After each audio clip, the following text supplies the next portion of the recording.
Once upon a time, in a lush green meadow bordered by a sparkling stream, lived a little turtle named Sheldon. Sheldon was just like all the other turtles in the meadow. He had a strong, sturdy shell, a wise, wrinkly face, and he moved at a slow, deliberate pace. But there was one thing about Sheldon that was very, very different. While his friends were content with munching on clover and sunbathing on warm rocks, Sheldon had a dream. A big, bold, sky-high dream. He wanted to fly. Fly. His friend Franklin would chuckle, pulling his head into his shell. "Turtles don't fly, Sheldon. We crawl. It's what we do." But Sheldon couldn't help it. Every morning, he would watch the sun paint the sky in hues of orange and pink, and he'd see the birds soar effortlessly on the morning breeze. He'd see the fluffy white clouds drift by like giant cottony ships sailing on an endless blue ocean. Oh, to see the world from up there, he would whisper to himself, his heart filled with a deep longing. He imagined what it would be like to look down and see the entire meadow, the winding stream, and the distant, hazy mountains all at once. His desire wasn't just a fleeting thought, it was a fire in his soul. So Sheldon decided he wouldn't just dream about flying, he would learn how to fly. His first idea was to use leaves. He'd gathered the biggest, sturdiest maple leaves he could find, and with some sticky sap, tried to fashion them into wings. He climbed to the top of a small mossy hillock, took a deep breath, and leaped. For a glorious half-second, he felt a lift. But then, whoosh, the leaves crumpled, and he tumbled gently into a patch of soft daisies below. He wasn't hurt, just a little dizzy and very disappointed. The other animals watched with amusement. A cheeky squirrel chattered from a branch. "Did you see that, tumbling turtle?" Sheldon just picked a daisy off his nose and sighed. But he wasn't ready to give up. His next attempt involved dandelions. He observed how their fluffy seeds were carried away by the wind and thought, "If I can gather enough of them, surely they can lift me."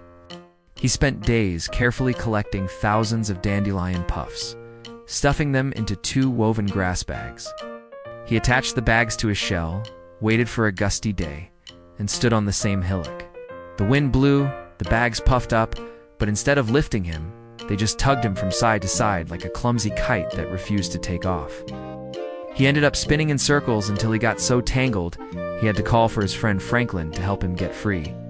"Sheldon," Franklin said gently as he untied the knots, "maybe it's time to accept that the ground is our home." Sheldon felt a pang of sadness.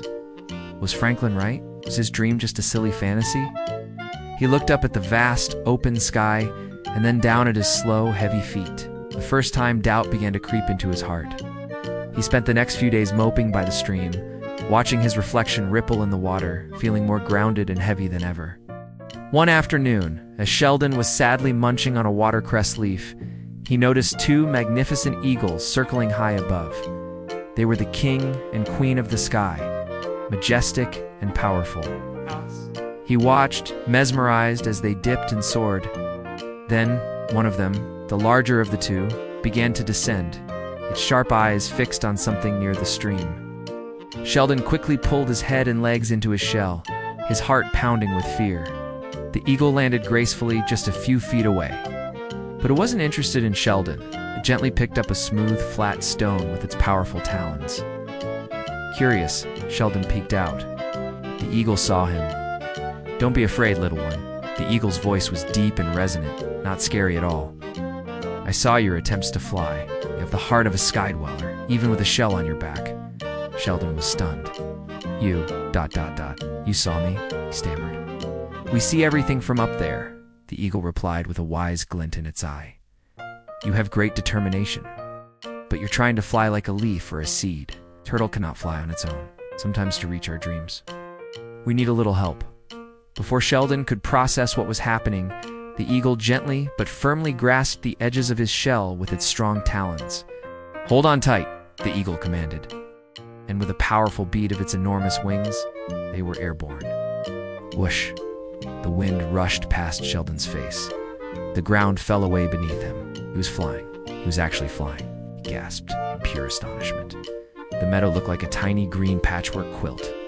The stream was a shimmering silver ribbon. He could see the tops of the tallest trees and the distant mountains he had only ever dreamed of. It was more beautiful, more incredible than he had ever imagined. The birds he used to watch with envy now flew alongside him, chirping a welcome. He laughed, a joyful, bubbling sound he'd never made before. He wasn't just seeing the world from above, he was part of the sky. The eagle circled the valley, showing Sheldon sights he never knew existed. He saw a hidden waterfall cascading into a crystal-clear pool, and a family of deer grazing peacefully in a sun-dappled clearing. After a long, breathtaking flight, the eagle glided back down and set Sheldon gently on the mossy hillock where his journey had begun. Sheldon whispered, his eyes wide with wonder and gratitude. "Thank you, thank you, thank you." "Remember, little turtle," the eagle said, preparing to take off again.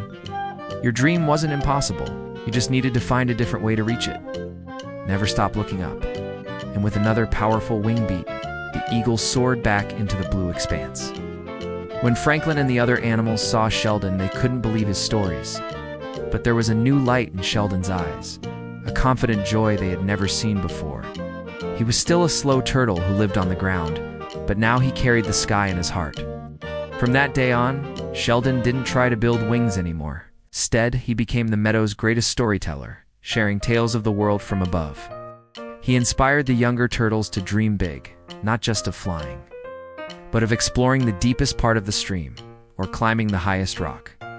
And every so often, when the wind was just right, he would look up and see his friend, the eagle, circling high above, and he would smile, knowing that even for a turtle, the sky was not the limit.